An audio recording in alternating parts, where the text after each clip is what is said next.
Ndabaramukije amahoro y'Imana bakunzi ba Argos TV kaza mu kiganiro c'amagara y'abantu muri kumwe na Kelia Niera Bukeneza ariko nkuko mubibona sindi jenyene ndi kumwe n'umuhinga mu bijanye n'amagara y'abantu reka tumuha kanya atwidondore atubwire nico asanzwe akora kazi.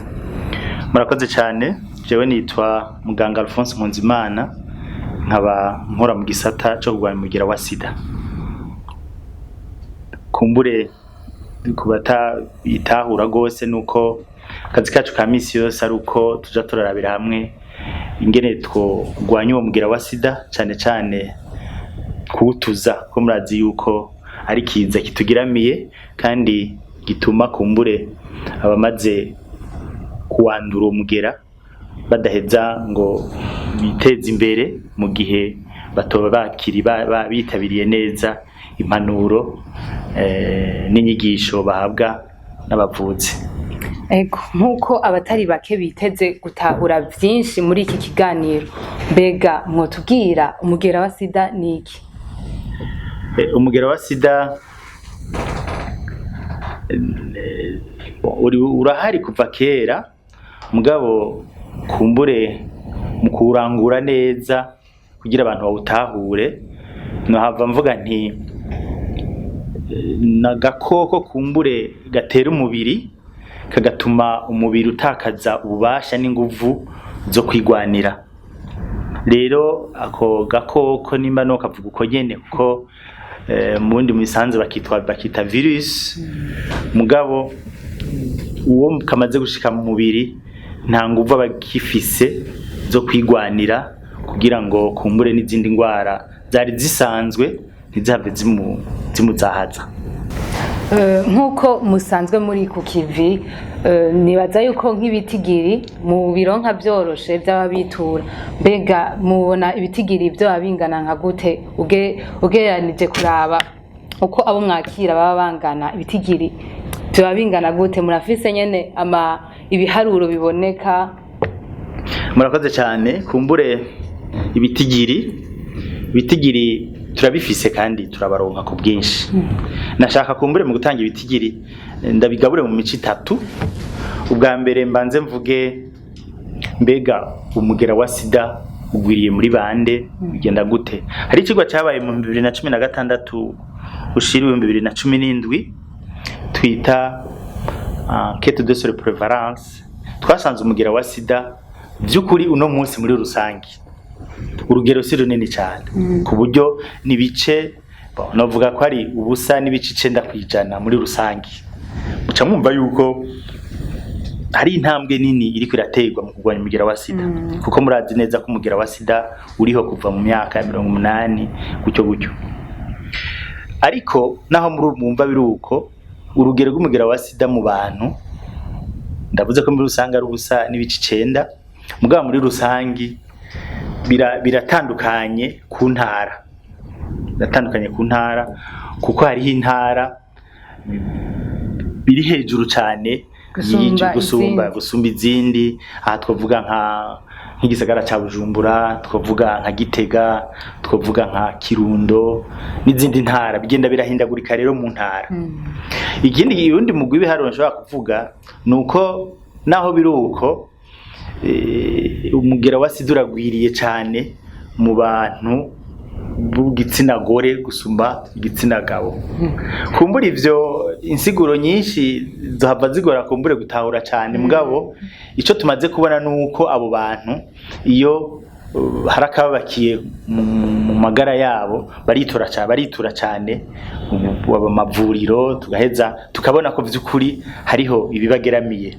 Ni naho rero duhora tuboneraho n'akajyo gutera kama abagabo kugira ngo nabo baze baraja kwipimisha baje kwa muganga tumenye ibiberekeye kuko hari aho kumbure dushobora kwihisha inyuma y'ico kintu ngo abakenyezi ni bageramiwe gusumba abandi mugabo ugasanga n'abagabo nabo nyene barageramiwe kurusha abandi ari uko kumbure bo batitura amavuriro. Urugero rwa gatatu nuko abagendana umugera wa sida uno munsi hari ibiharuro, hariho amamashini dukoresha kugira ngo duhereye kuri rwa rugero rw'umugera muri rusange dushaka kwiyumvira tuti uravye ingene abantu bangana mu Burundi abo baba bagendana umugera wa sida bangana uku. Ni ukuvuga uno munsi ibiharuro byaba 88 gutyo by'abantu bashaka kuba bagendana umugera wa sida, mugabo uno munsi turafise abantu baba ibihumbi biriko biraba 70 bazwi ko bagendana umugera wa sida kandi bari ku miti. Uca wumva rero yuko hariho akazi gakomeye kugira ngo dushikire ivyo bihumbi byaba 200 bigendana umugera wa sida mugabo batabizi. Niho rero akazi kari kuko naho tuvuga tuti kwipimisha umugera wa sida ni kugushaka, birasaba yuko abantu bahimirizwa. Birasaba ko abantu bahimirizwa bagaheza bakamenya ko kiza c'umugera wa sida ari kiri ngaho kandi kitugeramiye, abantu bamenyere kwipimisha hanyuma baje ku miti. Ikindi duhiriwe duhishije nuko ubagiye ku miti akayifata neza adasiba ku mezi 6, nuko urugero rw'umugera mu mubiri hagera igihe ntirukagabanuka cyane hamwe mu mupimye mudashobora kuyitora canke oya umugera wa sida tuguma tuwubona mugabo haragera igihe agira ubuzima bwiza gusumba kumbure n'utawugendana.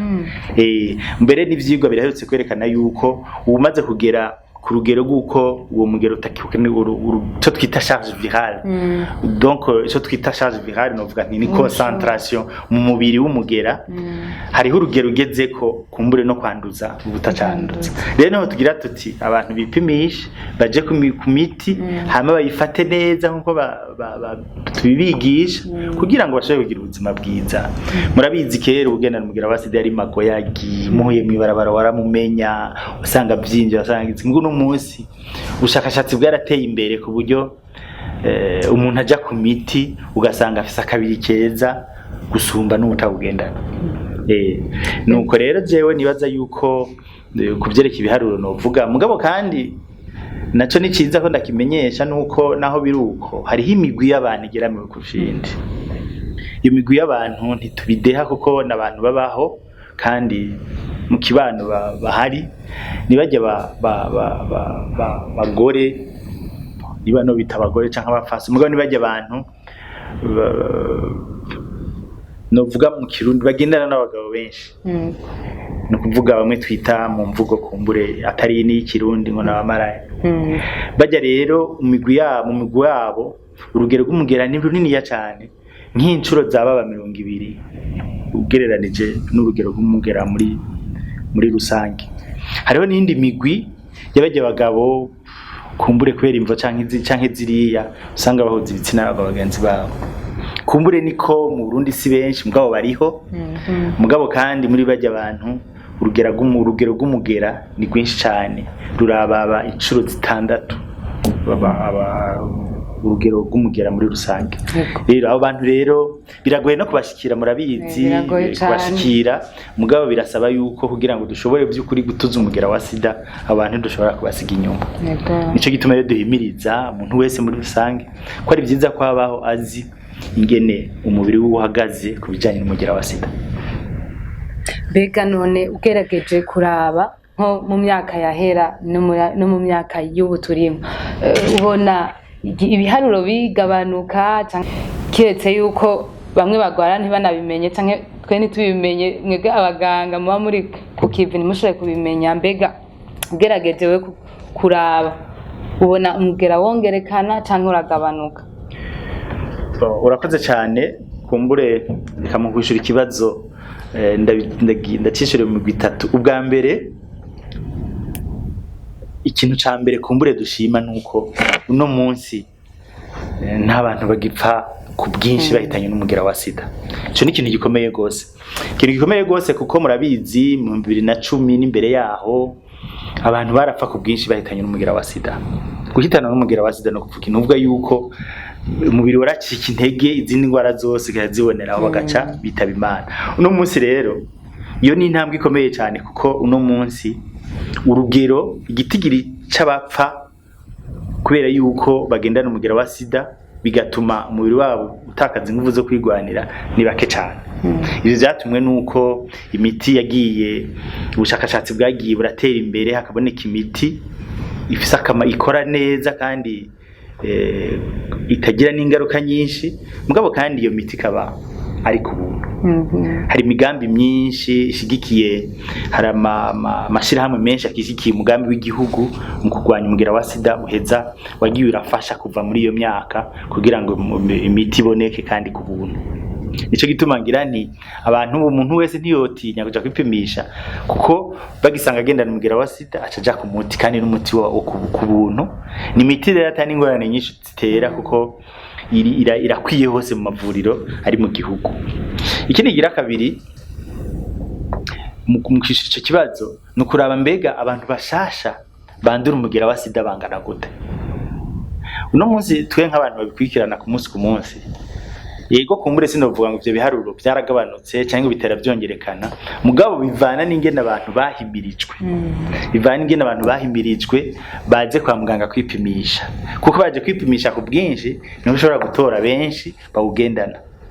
Rero kumbure mpereye ngaho mvuga ngo bandura umugera wa sida ngo ni benshi, ngo byagiye birongekana ku mwaka, ndashobora kubihenda, kuko bivana n'ingene abantu bahimirijwe bakongera bagatahura ineza iri mu kwipimisha umugera wa sida.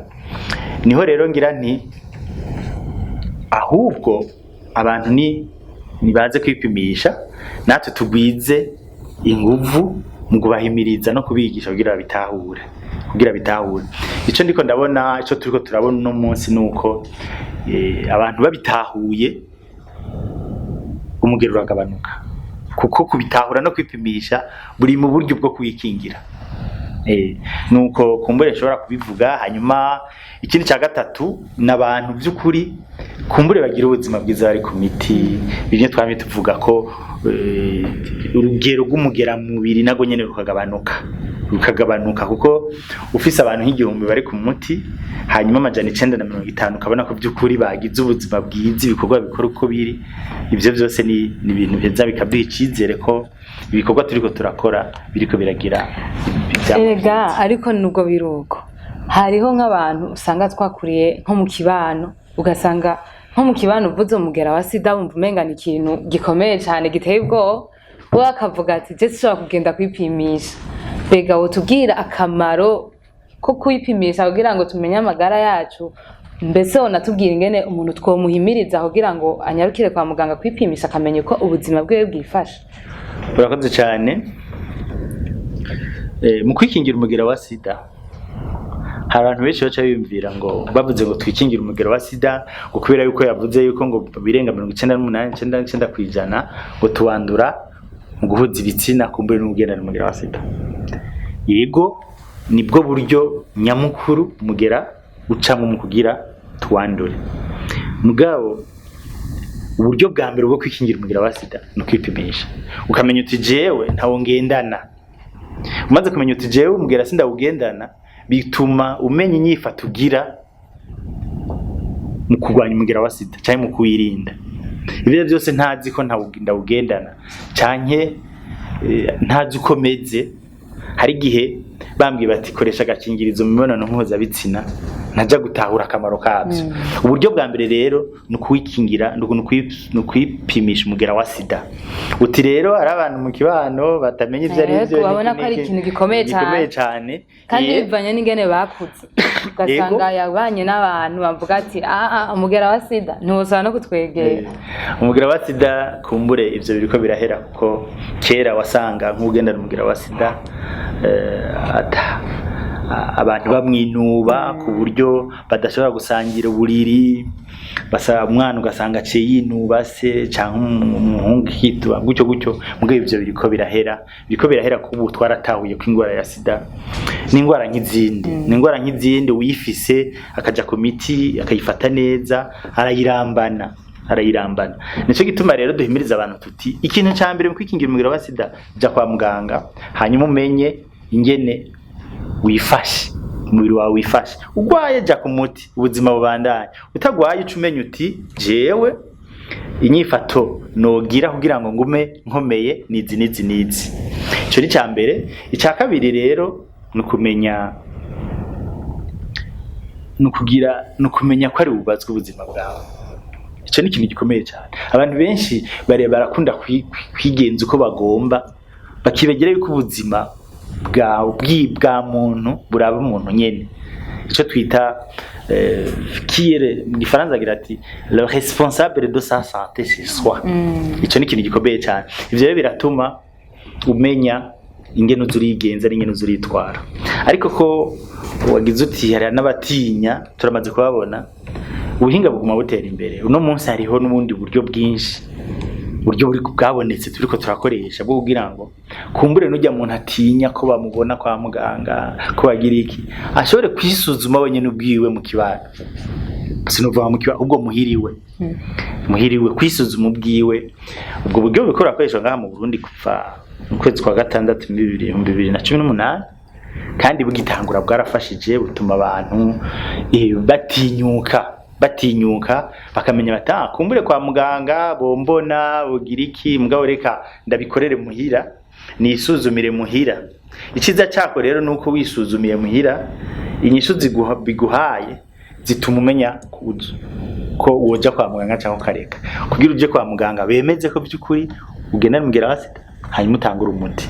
None birahumuriza rero kugira ngo umuntu yumve ko byukuri nawe mu bwigenge bwiwe ashobora kwisuzuma umugera wa sida. Ico nico kintu bikomeye cyane, kuko urumva utaripimisha ntumenye ibikurikira. Nico gituma uburyo bwiza bwo kwirinda umugera wa sida mu kwipimisha. Ica kabiri gikomeye turiko turahimiriza abantu nuko kumva ko umugera wa sida ari ingwara nk'izindi. Umuntu agendana umugera wa sida ntagira ibara. Uno munsi ho n'imiti irahari ku bwinshi kandi myiza, ku buryo umuntu agendana umugera wa sida afata imiti neza ntuzopfa umenye ko hari ikitagenda, kiretse mubonye ako kanini akamitse. Na iyo miti bamira ikinini kimwe ku munsi. Nukuvuga yuko kumbure murashobora kuzogendana imyaka 2, 3, 5 utabonye ariko aramira ibinini. Donc ukamwihendako. Rero tugira tuti ubundi buryo bwo kwirinda umugera wa sida nukureka guharira ivomo no kwinuba bawugendana. Kuko twasanze ico kintu ni ikintu kibi cyane, kuko umwinuvye cyangwa kamarira ivomo inyifata za kugira acagira inyifato mbi. Mugabo umwakiriye neza ukamufata nk'undi muntu kagira iki, arakuyagira kumbura ibibazo nawe yakuye navyo, ugaca nawe umenya inyifato zuragira. Rero nico gituma tugira tuti ubundi buryo bwa kabiri bwo kwirinda umugera wa sida nukureka kwinuba cyangwa guharira ivomo abawugendana. Hanyuma bwa gatatu ni imigwi y'abantu. Kumbure ikibano cyacu nticakira by'ukuri abo bagore bagendana n'abagabo benshi, nticakira abo bagabo bahuza ibitsina n'abandi babisangiye. Kumbure ni bake, ntitubakira, kuko mu mico y'Ikirundi abo n'abantu kumbure twakuze tutabona kandi tutumva. Kumbure nabo twiketse ko baba bagwaye, mugabo twabita ko bagwaye.